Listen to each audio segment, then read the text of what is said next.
What's up guys, my name is Rudy. Welcome to my channel. If this is your first time here, this channel is geared specifically towards content creators on YouTube and Twitch and how to create viable businesses and careers on these platforms. So subscribe, that way you can go ahead and stay up to date and join the community. So I want to go ahead and talk about what you should do with your first $100. Now, the reason why I say $100 for those of you that do not know is that Twitch and YouTube, they both have a $100 threshold before they finally pay out that money that you've been making. On YouTube, as well as Twitch, it's a culmination of things. So on YouTube, it could be super thanks, super cheers, super stickers, or whatever it may be. And you can go ahead and continuously build this up in a jar. And once it's $100, they'll pay you out the following month. On Twitch, it's similarly the same thing. It's gifted subs, cheers, as well as ad money. And once it hits $100, they'll finally give it to you.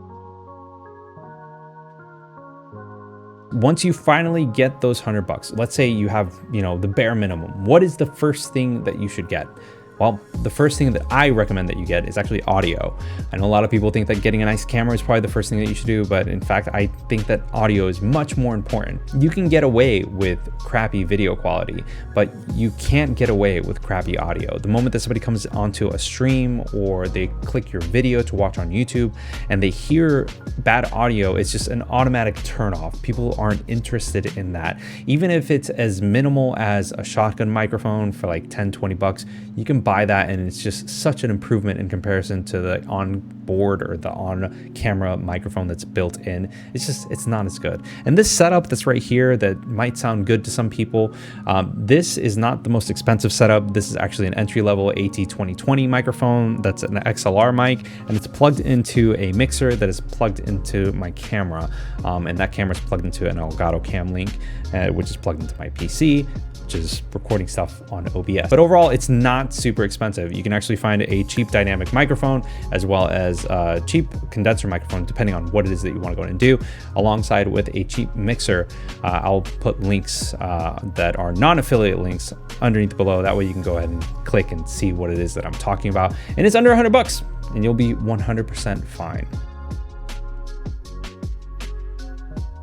Once you have good audio, what's the next step? What's the next thing that you should buy in order to elevate your video quality or your stream quality? Well, that is lighting. I think lighting is probably one of the easiest things that people overlook. And I don't know why. I think video lighting is awesome. And there's so many ways that you can get cheap lighting. You do not have to buy Elgato's crazy LED panels. You don't need them, guys. You can literally go to Home Depot, buy like $20, $30 work lamps and like bounce light off of a white wall or a white piece of foam board or a white cardboard, whatever it may be. It doesn't matter. At the end of the day, as long as the light is being diffused and it's not super harsh on your face, you'll be fine. You'll be 100% fine. And it's much cheaper than what you think. Finally, once everything's said and done, when you have good audio as well as good lighting, what is the next step? Now, yes, you can go ahead and buy a mirrorless camera with like an awesome lens and pay thousands of dollars, but at the end of the day, you'll probably be fine with a $50, $60 used GoPro camera. Now, the reason why I say this is because the sensors are really good. Some of them go up to 4K, 30 FPS. You don't really need it. You could probably be fine with 1080 60. And you can go ahead and control the ISO, which tells the camera how sensitive the sensor needs to be in order for it to take light in and produce an image. This is much more control than what you would get with a C920 or a C922 or even your phone. I know that in order to use your phone in said fashion, you need to go ahead and download an application or pay for an application in order to get those extra features that are in there. But with a GoPro, you can download their free software that turns your GoPro into a webcam, and then from there you can plug it into OBS and start creating content. What happens if you have all these things? What's the next step that you can go ahead and take to elevate your brand or elevate your output through your channel? Let's go ahead and talk about how you can offset, delegate, and pay in order to save time. Now, time is one of those resources that a lot of people don't take into consideration, but time is the only resource that once it's spent, you can't get back. So you need to take into consideration what you do with your time. The moment that you go ahead and start delegating some of this work to somebody else and buying back your time is the moment that you're going to go ahead and elevate your business, and you're going to go ahead and just increase your output by so much. So what am I talking about? You need to hire an editor, guys. I know that for some people, getting someone else to edit these videos for you, edit clips to share online or whatever, or edit your streams and cut them down into VODs, it hurts because some people, they like to have full control over everything that's happening. I'm one of them personally.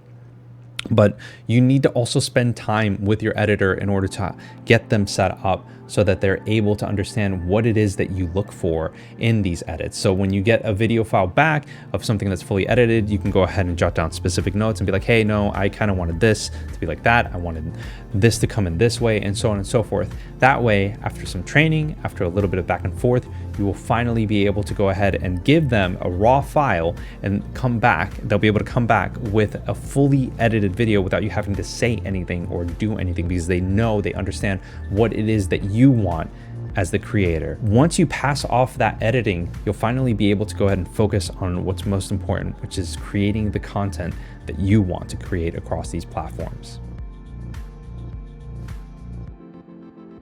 One thing that you can also take into account is Later, which I mentioned in a previous video. Later will go ahead and allow you to essentially take this content that you're creating and put it across multiple platforms without having to think about it, because you're going to batch schedule all of these things. And batch scheduling is really, really important. This is actually something else that you can delegate towards a virtual assistant as well.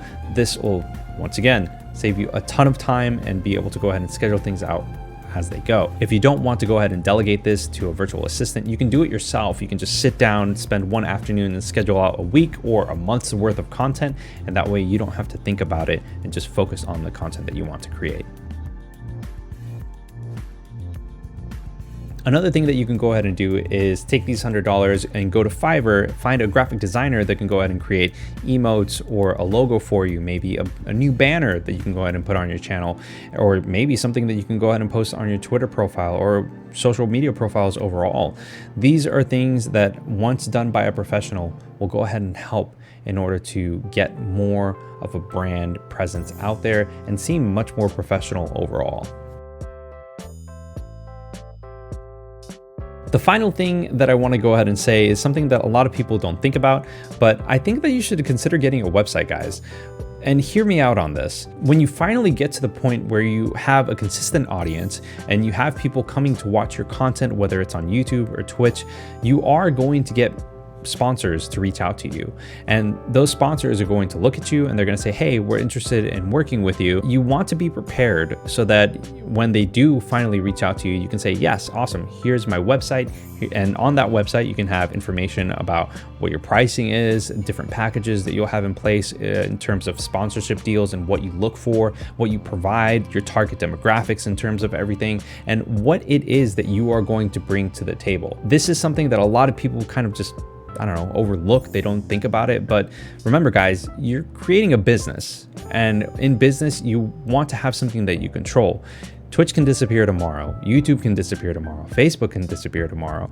IG can disappear tomorrow. All that stuff can disappear tomorrow. But at the end of the day, when you're paying for a hosted website, that website is yours. You have that content that is there, and no one can take it away from you. That's why I think having your own website is extremely important. You will always have a place that people can go to get in contact with you and get in touch with you, whether it's a professional or just somebody that's a fan and wants to send you a message or something. I don't know, but you'll have a professional forefront there, right then and there. So guys, let me know what you think in the comments below. If you like this video, it would help out a lot, as well as subscribe. That way you can go ahead and stay up to date. If there's any topics that you want me to discuss, let me know in the comments below. I'm here to help you guys out with everything. Until next time, guys, peace.